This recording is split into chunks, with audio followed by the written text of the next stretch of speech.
minus 10, 9, 8, 7, 6, 4, 3, 2, 1. Booster ignition and the final liftoff of Space Shuttle Atlantis. Let's clear the tower.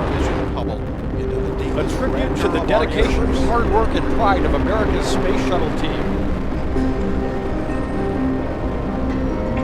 Bypass across the board, Scooter, no action.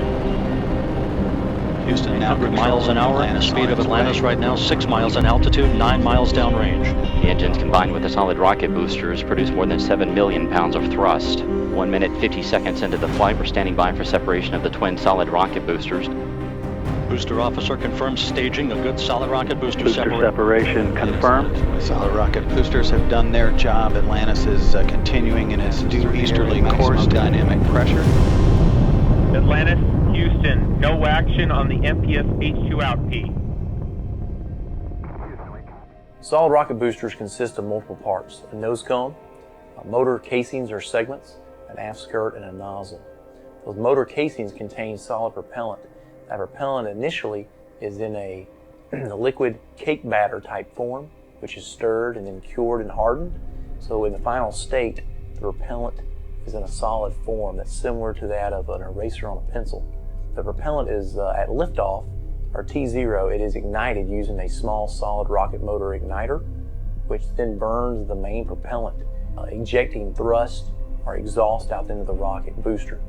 That thrust is what produces a large amount of force at liftoff, which allows for example, the space shuttle to ascend quickly through the atmosphere.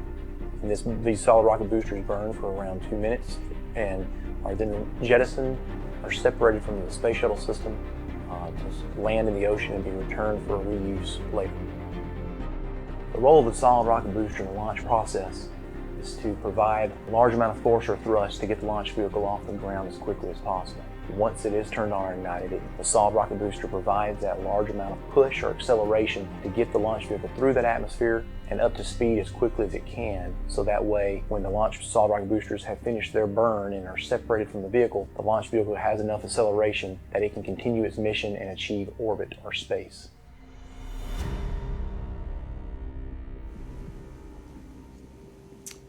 Several years ago, I took my family to Titusville, Florida, to watch up close history in the making.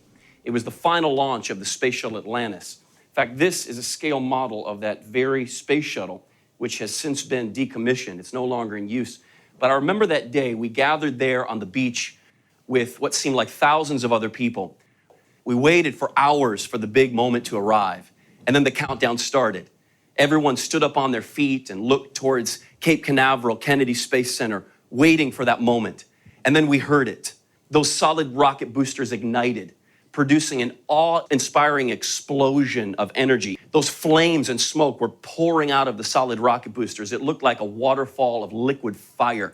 The ground began to shake, and then the space shuttle began to ascend, slowly at first, but it began picking up speed and momentum.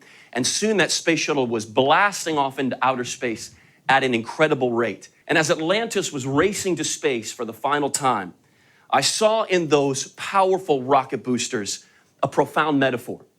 You see, those rocket boosters do not exist for themselves. Their purpose is found in propelling forward something that is of greater significance than they are. They would have no reason to exist were it not for that space shuttle. It is the space shuttle and its mission that gives meaning to the rockets. One day, your mortal life force will fall away and disappear in an ocean of obscurity. But my friend, that's not the end of the story. Because although our lives will one day come to an end, the kingdom of God will continue moving forward to victory. And herein lies our greatest opportunity. With our mortal hands, we can help to build God's eternal kingdom. And my friend, that's the greatest privilege that any human being can have. These do not exist for themselves. Their only reason for existence is to push the space shuttle forward. And this is depending upon the rocket boosters. My friend, you are not the space shuttle in my metaphor. You are the rocket booster. This is not your life. This is your life. This is the kingdom of God. And your purpose is found in pushing this forward.